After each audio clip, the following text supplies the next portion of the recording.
আজকের প্রথম খবরটা হলো এনআরসিতে যারা আবেদন করেননি অসমে আধার কার্ড পাবেন না তারা। সরকারের সিদ্ধান্ত, আধার কার্ড ইস্যু করার ক্ষেত্রে করা নিয়ম হলো অসমে। এখানে আধার কার্ড পেতে হলে এনআরসিতে আবেদন করা বাধ্যতামূলক হলো। শনিবার সরকারের এই সিদ্ধান্ত জানিয়েছেন মুখ্যমন্ত্রী হিমন্ত বিশ্ব শর্মা। তিনি বলেন, এবার থেকে আধার কার্ডের জন্য আবেদন করতে হলে এনআরসিতে আবেদনের রিসিপ্ট ARN নম্বর দিতে হবে। হিমন্তর দাবি, অনুপ্রবেশকারীদের চিহ্নিত করতেই এই সিদ্ধান্ত নেওয়া হয়েছে। আজকের পরবর্তী খবরটি হলো বোর্ড ও কাউন্সিল ভেঙে গঠন হলো অসম স্টেট স্কুল এডুকেশন কাউন্সিল। একই ছাদের তলায় এসে গেল সেবা ও আসাম উচ্চ মাধ্যমিক শিক্ষা পরিষদ। বোর্ড ও কাউন্সিল ভেঙে গঠন করা হলো অসম স্টেট স্কুল এডুকেশন কাউন্সিল। জাতীয় শিক্ষানীতি 2020-এর সঙ্গে সামঞ্জস্য রেখে একত্রিত করার সিদ্ধান্ত নেওয়া হয়। অসম রাজ্য স্কুল শিক্ষা পরিষদ দ্বাদশ শ্রেণী পর্যন্ত সমস্ত পরীক্ষা পরিচালনা করবে। পরিষদের নতুন চেয়ারম্যান নিযুক্ত হয়েছেন রমেশ চাঁদ জৈন। এর আগে সেবা এর চেয়ারম্যান ছিলেন RC জৈন। রুকম গোহাই বড়ুয়াকে কাউন্সিলের ভাইস চেয়ারম্যান হিসেবে নিয়োগ দেওয়া হয়েছে। তিনি আগে অসম উচ্চ মাধ্যমিক শিক্ষা পরিষদের চেয়ারম্যান ছিলেন। রাজ্যের শিক্ষামন্ত্রী ডক্টর রনোজ পেগু সামাজিক যোগাযোগ মাধ্যমে এ ঘোষণা করেন। আজকের পরবর্তী খবরটি হলো তৃণ সেরে মূলেই ফিরলেন রিপুন বরা। গড়ে ফিরলেন রিপুন বরা। গত 1 সেপ্টেম্বর তৃণমূলের অসম প্রদেশ সভাপতি পদে ইস্তফা দেন। সঙ্গে সারেন প্রাথমিক সদস্য পদও। ঠিক 1 সপ্তাহ পেরোতেই রবিবার কংগ্রেসে যোগ দেন। চড়াইদেউয়ে প্রদেশ কংগ্রেস বর্ধিত সভায় তাকে বরণ করে নেন AICC সাধারণ সম্পাদক জিতেন্দ্র সিং, ছিলেন প্রদেশ কংগ্রেস সভাপতি ভূপেন বরা, সাংসদ গৌরব গগৈ সহ কংগ্রেসের সমস্ত বিধায়ক সাংসদরা। জিতেন্দ্র সিং একে রিপুনের গড় ওয়াপসি বলে উল্লেখ করেন। তার তৃণমূল ত্যাগী সতীর্থরাও এদিন কংগ্রেসে যোগদান করেন। 2016 থেকে 5 বছর প্রদেশ কংগ্রেস সভাপতি ছিলেন রিপুন। পরে যোগ দেন তৃণমূলে। 2022 সালে সেখানেও প্রদেশ সভাপতির দায়িত্ব কাঁধে তুলে নিয়েছিলেন। আজকের পরবর্তী খবরটি হলো পাক অধিকৃত কাশ্মীরের বাসিন্দাদের ভারতের নাগরিক হতে আহ্বান রাজনাথের।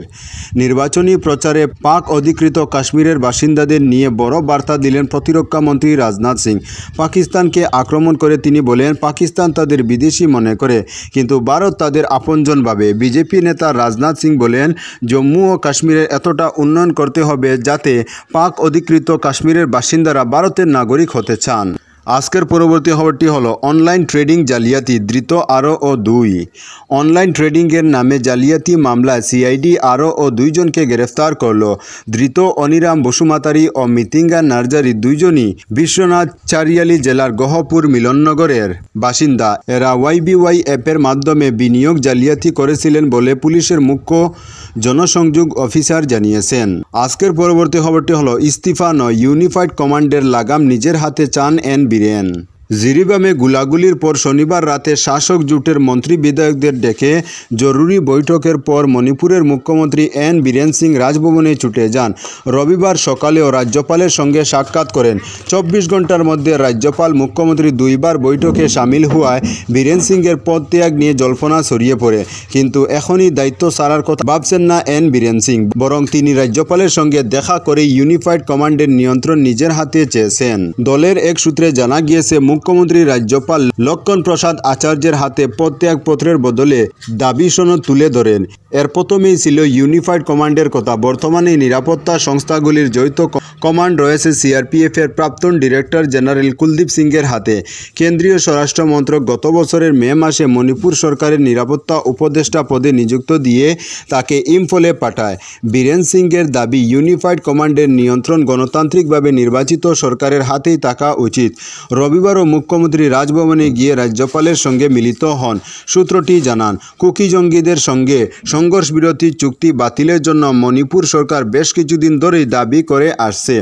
রাজ্যপালকে এদিন একথাই বুঝিয়ে বলা হয়। সঙ্গে রয়েছে মণিপুরের ভৌগোলিক অখণ্ডতা রক্ষা, সীমান্তে কাঁটাতারের বেড়া নির্মাণ এবং NRC প্রক্রিয়া শুরু করার দাবিও। মুখ্যমন্ত্রী স্পষ্ট উল্লেখ করেন, অবৈধভাবে যারাই মণিপুরে প্রবেশ করেছে তাদের সকলকে বিতাড়িত করতে হবে। আজকের পরবর্তী খবরটি হলো 32তম শিলচর বইমেলা 2024-এর প্রস্তুতি সভা অনুষ্ঠিত। রবিবার শিলচর সুভাষনগরে ভাষা সেনানী পরিতোষ পাল চৌধুরীর বাসভবনে 32তম শিলচর বইমেলা 2024-এর এক প্রস্তুতি সভা অনুষ্ঠিত হয়েছে। কমিটির সহসভাপতি সুবীর ভট্টাচার্যের পৌরোহিত্যে অনুষ্ঠিত সভার শুরুতে কমিটির সাধারণ সম্পাদক বিপ্লব পাল চৌধুরী স্বাগত বক্তব্যে বইমেলা সুষ্ঠুভাবে সম্পন্ন করার উপর গুরুত্বারোপ করেন। শিলচরের বিপিন পাল সভাস্থলে আগামী 20 নভেম্বর থেকে 2 ডিসেম্বর পর্যন্ত অনুষ্ঠেয় বইমেলার প্রস্তুতি নিয়ে পর্যালোচনা করার উদ্দেশ্যে এই সভা আয়োজন করা হয়েছে বলে জানান তিনি। এছাড়া সভা শিলচর বইমেলায় যোগদান করার উদ্দেশ্যে কলকাতা, গৌহাটি, আগরতলা এবং শিলচরে বিভিন্ন স্থানের পুস্তক প্রতিষ্ঠানের কর্মকর্তারা ইতিমধ্যে যোগাযোগ করেছেন বলে জানান তিনি। এবারও এই বইমেলায় যারা বই কিনবেন তাদের 15% ছাড় দেওয়া হবে বলে জানানো হয়। সভায় বইমেলার বিভিন্ন কর্মসূচি নিয়েও আলোচনা করা হয়। প্রতিদিন বইমেলায় বিভিন্ন বিষয়ের উপর আলোচনা সভা, কবিতার আসর, সাহিত্য আসর, গ্রন্থ প্রকাশ, শিশুদের বসে আঁকো প্রতিযোগিতা, স্মারক সম্মান সহ সাংস্কৃতিক অনুষ্ঠান থাকবে বলে প্রস্তাব নেওয়া হয়। আজকের পরবর্তী খবরটি হলো খামারগ্রামে 8 জন শিক্ষককে সংবর্ধনা। শিক্ষক দিবস উপলক্ষে কৃতি শিক্ষক সংবর্ধনা। খামারগ্রাম এলপি স্কুলের প্রধান শিক্ষক আবদুল্লাহ করিম চৌধুরী ও পীরেরচক ক্লাস্টারের সিআরসিসি সৌভিক চৌধুরীর ব্যবস্থাপনায় শিক্ষক দিবস উপলক্ষে জেলার 7 জন অবসরপ্রাপ্ত শিক্ষক ও 1 জন কর্মরত শিক্ষককে সংবর্ধনা প্রদান করা হয়। অনুষ্ঠানের প্রধান অতিথি হিসেবে উপস্থিত ছিলেন ডিআই খায়রুল ইসলাম হাজারি। মুখ্য অতিথি হিসেবে উপস্থিত ছিলেন দক্ষিণ করিমগঞ্জ বিইই ও রহিমউদ্দিন লস্কর। বিশেষ অতিথি হিসেবে উপস্থিত ছিলেন জেলা প্রাথমিক শিক্ষক সংস্থার সভাপতি আজমল হোসেন সহ অন্যান্য বিশিষ্টজনেরা। তো বন্ধুরা, আজকের জন্য এতটুকু। পরবর্তী কোনো নতুন ভিডিওতে দেখা হবে, তখন অবধি ধন্যবাদ।